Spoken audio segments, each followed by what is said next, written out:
Hello and welcome to this talk.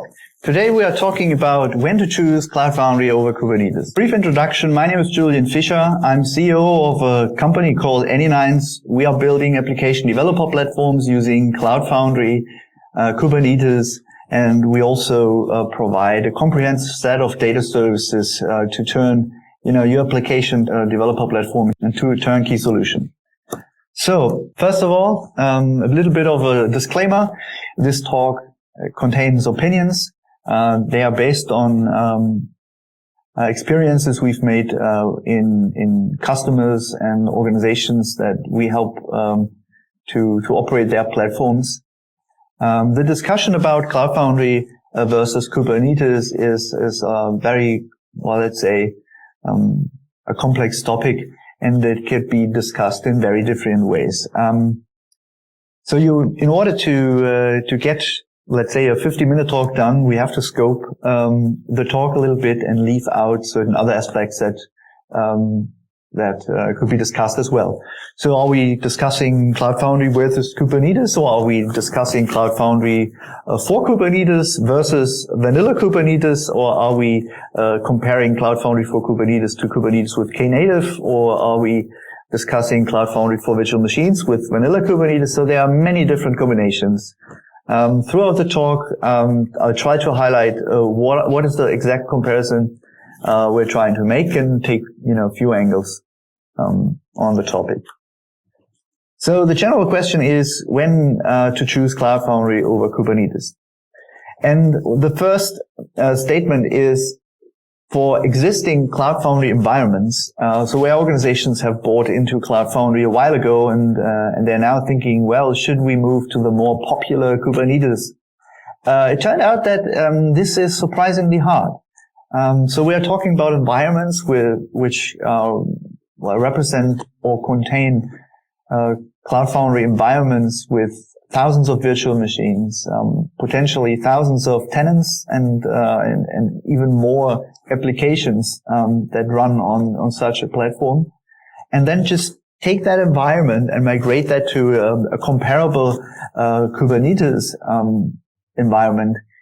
It turned out to be much harder. In fact, we've seen several of these projects being canceled, and where organizations decided to extend the life cycle of their Cloud Foundry environments a lot. These existing environments, they are often based on Cloud Foundry for virtual machines, which are preferably deployed with BOSH. So that will be the primary comparison. Here and there, I'll mention Cloud Foundry for Kubernetes, and it's a very exciting project that I'm very looking forward to see how it evolves over time. But it's not the center of this discussion. So the first perspective we take on the comparison would be whether it is beneficial to have a centralized versus a decentralized platform. If you take large organizations that have thousands, 10,000s, or even 100,000s of employees, the question is how many different application developer platforms does the organization need? In my experience, it's often the case that different business units start with their own path of digitalization and digital transformation, and therefore there are, in the end, several application developer platforms. Now, with this being said, it's often the case that these application developer platforms, they represent islands, and at some point there may be management or people in management who want to join them. And that's particularly hard, because maybe they've never been meant to be integrated. However, the desire for a centralized application developer platform can also be observed across many organizations. And I think Cloud Foundry is a very interesting technology to establish that. I mean, if we think about the origins of Cloud Foundry and how it's been developed, the legacy of Heroku, and the idea to have a platform as a service offered to a large set of developers to take away the operational burden as much as possible, you will see that the idea is to have a unified stack you could even call it a shared hosting on steroids, where you don't want to deal with the operational, aspect of a database or on how to deploy an application. All you want to focus on is building your app and have a pleasant experience around deploying it to production. CloudFoundry represents such a unified stack, and this means that it's basically the ingredients, the modules within CloudFoundry are the most frequently required modules anybody needs to create an application developer platform. This includes having a user management and authentication service, the UAA service of CloudFoundry, which still offers the ability to integrate with a company's identity management service. But it creates a foundation so that different parts of CloudFoundry, for example, the cloud controller, the interfacing external service brokers, have a means have means to authenticate and authorize actions such as the deployment of applications, scaling applications, creating a service instance, or modifying such. And also, if you look at how big a Kubernetes cluster can get versus how big a CloudFoundry environment can get, you will see that CloudFoundry environments can get very, very big. And we're talking about, as mentioned earlier, about thousands of virtual machines.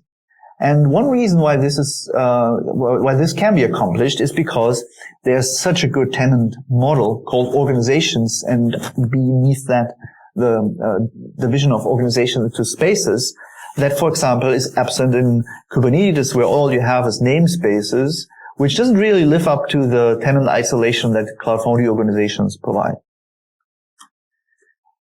More than that, the idea was, well, if there is a technology that provides the ability to push applications into and 12-factor compliant applications that are stateless into a CloudFoundry, there should be also something for what the 12-factor manifest called the backing services. We refer to it today as more data services, for example, databases, message queues, but in fact, there could be other services included, for example, like an email service or anything like an SMS service, whatever third-party services there could be. Now, if you want to customize the application developer platform to the needs of a particular set of engineers, you also have to make design decisions for the platform, like what are the services that are most frequently used. And the central marketplace provides us a very good opportunity for organizations to create central governance, because the IT, for example, may choose data service automation, let's say, for relational databases, for example, such as Postgres, and pick a product that's very mature, deals with network segmentation properly, and therefore ensure that whenever an application developer creates a database, the database is managed properly in a self-service fashion, so that the application developer can own the responsibility. You build it, you run it, but there's the tooling on doing that with a minimal operational overhead. So the idea of a central marketplace is absent in Kubernetes. There are ways to add it, but that creates additional overhead, and it may represent a disadvantage versus just taking a CloudFoundry and put it into such an environment, deploy it with the tooling that comes with it, which leads us to the question, what is the tooling you use to create a CloudFoundry environment and guide it through its life cycle, which brings us later to the technology called BOSH, which then in turn enables true infrastructure agnosticism. So one could argue, well, we also have infrastructure agnosticism in Kubernetes, but that's only true to some extent. Well, once you have a Kubernetes, yes, Kubernetes feels somehow alike across different infrastructures, but it's not exactly the same abstraction compared to BOSH. So in BOSH, once an infrastructure is supported, the deployment of a CloudFoundry takes relatively small customization. Well, it is some customization, but it's relatively small. And once a team has figured out how to run CloudFoundry, let's say on Azure versus Ali Cloud versus AWS, the operational habits can be transferred one-to-one, and CloudFoundry environments will behave very much alike. Well, there may be differences in how long it takes to restart or start a virtual machine, but in general, it's going to be a very predictable experience.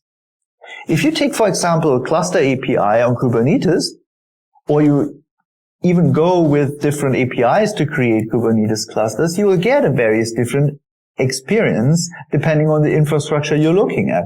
Because underneath, there might be different ways on how to implement it, the installation of Kubernetes, leading to certain differences in cluster configuration. For example, the way persistent volumes are provisioned, and so on. So again, this can be discussed dialectically, but the point is, in our experience, running CloudFoundry across infrastructures at scale, and we have customers running, as I said, thousands of virtual machines across infrastructures, different infrastructure vendors across the globe. The experience of the operational team is very consistent across them. And I'm pretty sure that this makes Bosch a very unique and underrated technology. Sadly, not very popular these days, but it's still looking for a proper replacement in the Kubernetes ecosystem. And Kubernetes itself, may it be very interesting, doesn't deliver exactly the same experience. So the economy of scale that CloudFoundry provides reduces complexity, and the operational overhead is the takeaway. If you take a CloudFoundry environment and you think about turning it into a Kubernetes based environment, you will see that you will need many more Kubernetes clusters because of Kubernetes' inability to isolate tenants as much as CloudFoundry does it. Also, if there's a trend towards Kubernetes, it is very likely that Kubernetes customization and extensibility will be utilized, which also creates here and there demand for creating a new Kubernetes cluster instead of reusing an existing one, maybe because of the incompatibility of certain extensions or their dependency on particular Kubernetes versions and so on. And now the argument I'm trying to make is, if you have a larger number of Kubernetes clusters compared to a relatively small number of CloudFoundry installations, the Kubernetes pendant will take more operational effort than a CloudFoundry environment.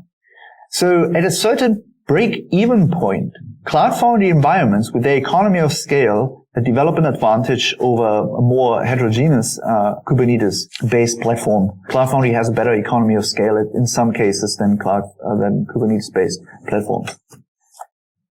So, to be fair, there are scenarios where you take the other way, the other perspective, and you prefer Kubernetes over CloudFoundry. So when is that the case? First, if you prefer container images over pods. This, for example, includes the ability of pods to have their own IP addresses. It provides you a much better foundation if you migrate virtual machine-based workloads to Kubernetes, because you can open the pods you want, and you don't have to rely on, let's say, modifying your code to pick up an environment variable that will assign you a random pod. So containerizing legacy apps, as well as migrating virtual machine-based workloads to containers, is simpler than to migrate it to a CloudFoundry environment. If you need that extensibility of Kubernetes, well, that's where Kubernetes is stronger, is a reason. And obviously, Kubernetes is very important, and sometimes people just want the new shiny thing. Shouldn't be really an argument if in your rational decision, but surprisingly, this is influencing our decisions much more than we want to admit. So, summing it up, you want to choose Cloud Foundry over Kubernetes if you already have a Cloud Foundry environment and it works. So why change a running system? Migrations are more challenging than they initially appear. You could go for a new Cloud Foundry installation if you have 12-factor compliant workloads to run and you really want to increase productivity and decrease the operational overhead.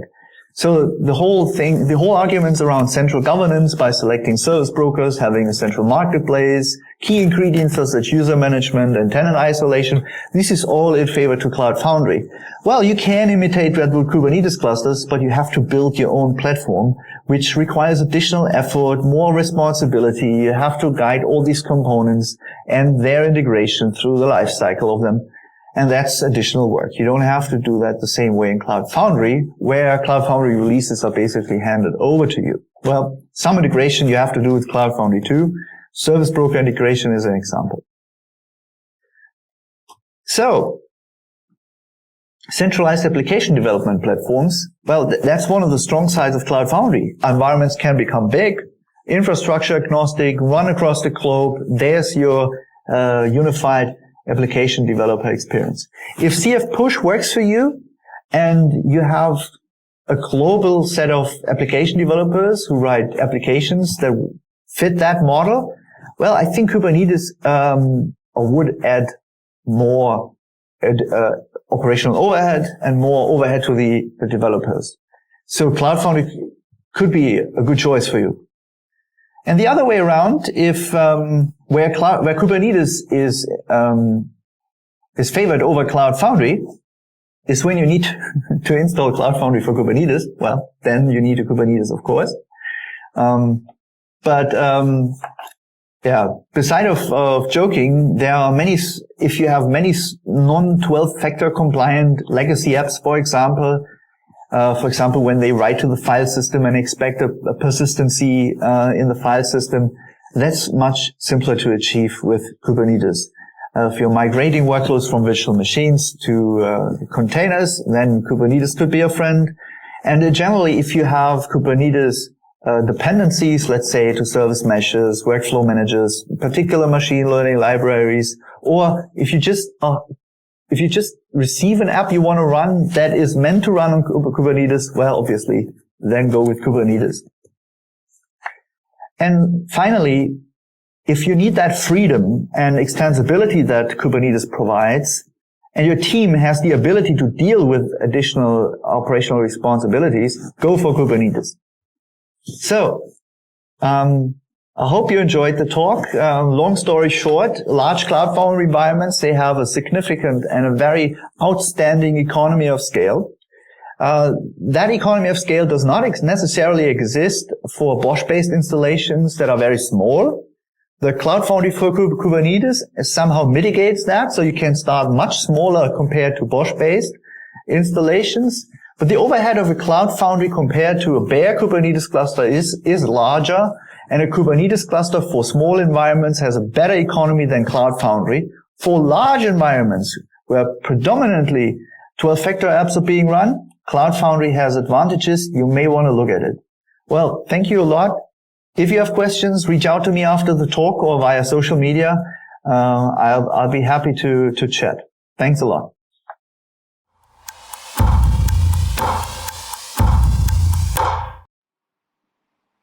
So here's a question. Hello, Julian.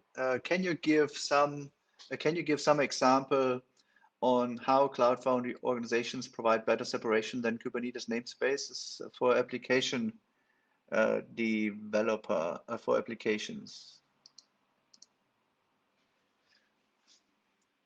Oh, sorry, I marked it as answered.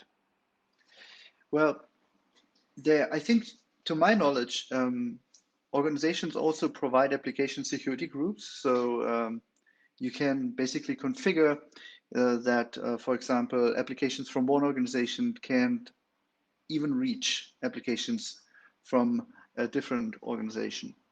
I think that's one level of security, but also the fact that you can create organizations and that organizations itself can be separated into several spaces is also an advantage. Also, to my knowledge, Kubernetes does not provide a similar or comparable user management.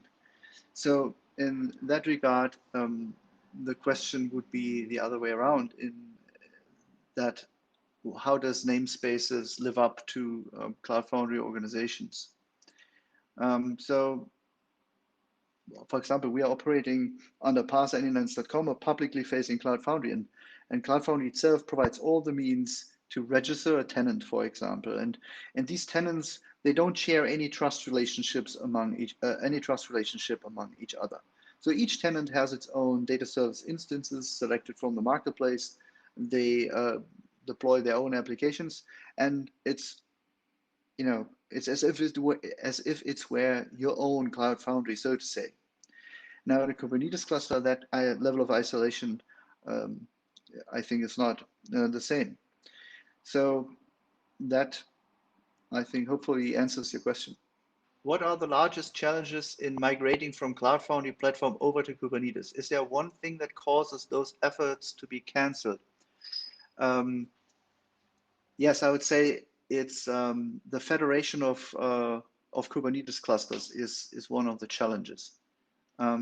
So the sheer fact that there is not a one-to-one mapping from one Cloud Foundry environment to one Kubernetes cluster, that's basically the single problem, if you want to name one. That creates, let's say, subsequent problems. So, for example, if you have one Cloud Foundry environment, you know, that runs in one network, you connect applications, they can communicate each other. Well, similar to one Kubernetes cluster, you deploy applications. There are, you know, means within a Kubernetes cluster that applications can discover each other. For example, services. You create a service, depending on the service you create, whether it's headless or not, the endpoint gets its own IP address, or it constitutes a DNS entry. So, for example, when you create a stateful set in Kubernetes with a headless service, you'll get DNS names so that, for example, the application can reach, for example, a database and discover it. So that's easy, and that's fine, and that's where Kubernetes is wonderful.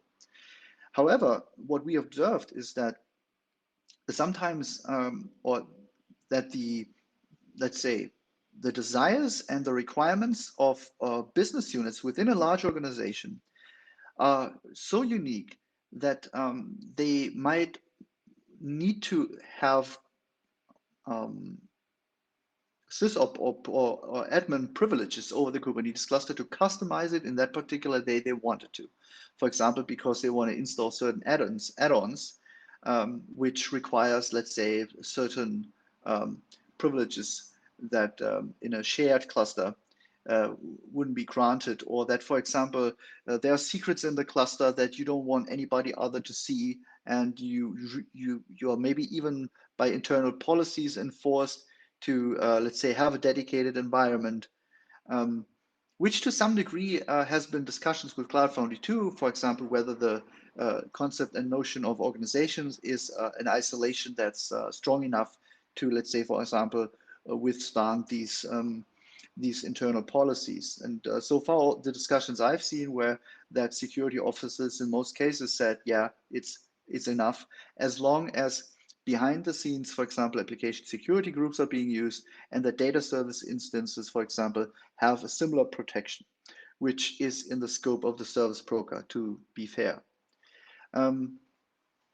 So if you look at a large Cloud Foundry environment, and in comparison to that, a number of Kubernetes clusters as a potential replacement, then the federation of these clusters is one of the biggest challenges. So, for example, how to organize discovery among those clusters. I know there are projects, there are, for example, service meshes with inter-cluster capabilities. So there are products on their way in the Kubernetes ecosystem that will somehow fix it. But the point is that, you know, if you're a large organization and you want to establish application developer platforms within, then you need to have competent people within your organization to pick those different technologies, evaluate them, put them together, and also develop operational models and operational habits around them, so that basically these things can be operated efficiently.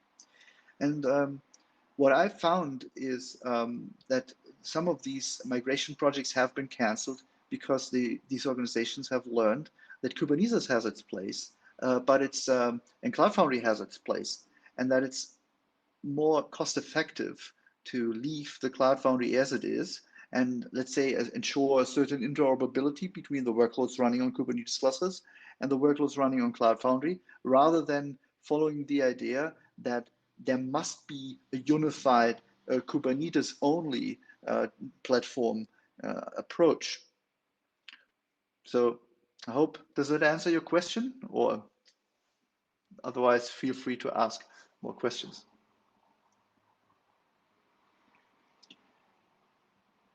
So in the context that one Bosch-based CloudFoundry would be installed on top of as multiple smaller Kubernetes clusters. Hi, Julian. When having to maintain in-house open source Kubernetes clusters, it seems there would be double effort to also maintain CloudFoundry for Kubernetes on top of it. Would it be easier to just offer similar tools for packing containers and deploy containers? Yeah, that's a good question. So you have a Kubernetes cluster. Kubernetes cluster is small. You deploy an application to it. Do you need a CloudFoundry for that? Maybe not. If I were to, let's say I was CEO of a 5-people startup, would I deploy CloudFoundry? Not so sure. Would I use a Kubernetes cluster? Maybe. If, let's say, we develop one application system that consists of several microservices, is that enough to justify the overhead even for a CloudFoundry for Kubernetes? Maybe, maybe not. I think the smaller it gets, the closer I'd be to a bare Kubernetes setup. If, however, my, for example, CI/CD tooling is already, set and ready for a CloudFoundry, and it expects a CloudFoundry, well, then obviously it's much more cost-effective to have a CloudFoundry and accept a little bit more overhead. If I have a mid-sized installation where the CloudFoundry user experience and its tooling helps me, well, with its, for example, also its marketplace and the ability to integrate service brokers, then I'd say CloudFoundry has a big advantage. So we've talked about the idea, for example, that multiple Kubernetes clusters exist. Now, let's say you have 50 or 100 of them. The question is, how do you and where do you operate data services? And I know there's a trend, and we at anynines, we also develop Postgres automation for Kubernetes natively as a Kubernetes operator. But I also know what the restrictions of that are. If you, for example, have 100 clusters, do you install that operator 100 times? It also creates overhead. And it also faces you or creates the challenge. In a Kubernetes cluster, placing the pods of a data service is somehow a critical thing, because they can be co-located with other application workloads. So let's assume, for example, you have a Kubernetes cluster and you deploy 2 Postgres databases, and depending on your affinity and anti-affinity rules and the number of nodes, they could be co-located. And co-locating 2 database instances with weak disk I/O and network isolation, as it comes with Kubernetes, it can create noisy neighborhood issues within the Postgres databases. So one way to get rid of that, for example, would be to have virtual machine-based database automate provisioning, and then integrate with your Kubernetes cluster using the service catalog plugin and for integrating service brokers, or take a CloudFoundry and use the marketplace. So I think it's a very context-specific question. And if you would ask me for a rule of thumb, I'd say the smaller the environment gets, the more I tend to a bare Kubernetes. The bigger it gets and the more I have a 12-factor compliant workload, and I want that governance that CloudFoundry provides with me, I'd go for a CloudFoundry. And for large environments, I think that'll be clear advantage for CloudFoundry.